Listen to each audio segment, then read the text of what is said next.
Hello and welcome back. So, how was your experience in building your portfolio site using Bootstrap? I hope after a couple of exercises, you're comfortable playing around Bootstrap. Well, if you think you did not learn anything, then you should consider doing the exercise that I have told you to do so previously. Without doing the hands on sessions and just watching my videos, I bet you will not learn anything. Well, if you have done your exercise and you have your portfolio, then please zip the file and send it to me. I will upload it up in my site. Then you can refer this online site, in your resume. You can show off to any HR. You can even show the interviewer that you have some experience in Bootstrap. You can also show it to your friends as well.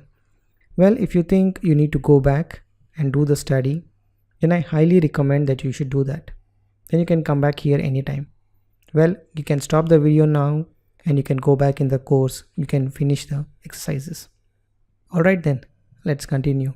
Well, in this topic, you will learn a concept called as responsive web design. When you use Bootstrap for your site, you already have this feature built in. Well, I'm going to show you how to use this, and then we'll observe how your site reacts to these various devices. Your site actually responds to devices. When you view your page from your mobile, your site design will vary. When you view it from an iPad, the site design will vary. And also if you view it from a computer, your sites basically adjust its structure based on the screen width. So I'll show you a small demo and I'll make you understand what is responsive web design means. And if you haven't noticed all these things with your website, so let me show that. So let's review my portfolio page. Then I'm going to show you what is a responsive web design means. Okay, so let's understand what is a responsive web design means. So this is my portfolio page, and you remember we have built this as a previous exercise. So I'm going to show you how the menu actually changes when you change the size of the page. Okay, so let me close the console and I'm double click on the menu bar. Okay, so I have resized the page and you see we have a menu bar here, the nav bar. And when I bring the page to a different size, okay, you observe the nav bar or the menu bar, it disappears. You see the menu bar has disappeared and you see these three lines. So the menu is inside this. So when you click, you see the menu, right? This basically is showing that your size of the page is modified, and when it is modified to some level, the menu bar will adjust itself to a different menu. So this is basically a behavior, right? Behavior of the page changing its structure by itself when a certain width of the page has been reached. Okay, so let's watch that again. So this is called as responsive in behavior. You see, when I move to a certain size of the page, so you see the menu converts itself into a sub menu, right? And you have these three lines here. When you click, the menu is still here. And if you want to see this live, just right click on the page, go to inspect, right? You see this bar here, the inspector bar. If this is not shown here, maybe it's shown on the right side. You have to click these three buttons here. Maybe it's something like this for you, or maybe something like this for you. Okay, you can click on these three dots and bring it down. Okay, so let's maximize this page. Okay, so there's a small icon here, toggle device toolbar. Okay, click on this. Okay, so once you click on this, now you can play around with your page with various devices. Let's say you're viewing the site with iPad Pro, right? This looks the same, no, not much difference, but you see when you click on this, you have various device options here. Let's say you are viewing the same page with iPhone X, and you see how the page is responding to your design, and you see the menu has been changed. And if you go back to iPad Pro, because iPad Pro is a bigger size, like 10 inch and 12 inches, right? So it's basically adopting that size by itself, and then the page itself is adapting to that iPad Pro size. Okay, and then you have the orientation. So when you rotate, right? The orientation to a portrait to a landscape. When you click on it, you see the size of the page has been modified. And if you go to a different device like iPhone X, right, you see now you are in a landscape, right? But you're in iPhone now. So when you're in a landscape, the size of the phone will be bigger. So the site itself is adjusting its menu bar and some of its component based on what orientation also you are in. Okay, so this is a responsive in design. This is a very important concept when you build a website. So when you build a website, you just don't make a static website, and you don't want your text to flow around here and there when the same website is being viewed from, from a mobile phone, from an iPad, from a computer, right? So when you build a website, you have to think responsive in design. Responsive in the sense how your page will respond when your page is being viewed on different devices. And there's a very good tool given by Chrome itself. You can right click on the page and go to inspect, and once you go to inspect, there's a toggle device toolbar. Okay, you can use this small utility here. You can check how your page is been responding based on the different devices that's available here, right? And you can change the orientation to see how your page even will vary based on the orientation, not also the device but also combination of orientation to that device, like portrait and a landscape. Okay, so that's basically, you haven't written any code for it, it's automatically behaving. So let's review what Bootstrap is offering to us. So let me go to Bootstrap site.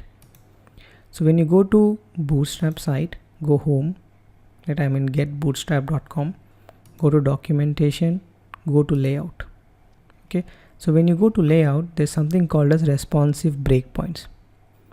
This is a breakpoint. Let's say, what we just did is we reduce the size of the browser. That's a breakpoint, and at some breakpoint the browser identify, oh, now I'm basically to a specific width, and maybe I'm viewed from a different device, right? And then I have to change my behavior. So that is a breakpoint. Okay, so let's observe that. So one of the breakpoint I'm observing is this one. Okay, whenever the size, the width of the browser is 768 pixels, then I want to change my behavior. Maybe the menu bar, I want to add it as a sub menu bar. Okay, so let's observe that. Okay, so let's remove this first. Okay, and let's make it bigger. Okay, so let's play around with 768. You can see the size here, 717. Right, when I go to 768, something actually changes. You see, that is basically called as breakpoint, responsive breakpoints. So when you learn more about how do you design a responsive website, what is a media query, what are the breakpoints, then we'll cover those topics in detail. But try to understand what is a responsive web design here, and how do you design your page. You have a website and you want to break your website into different designs, right? And the design of your site depends on what is the size of your page. So the size of your page is dependent on what devices you're using. So if you're using it from iPad Pro, then your design of your site has to be vary. And all this is been happening from the responsive breakpoints.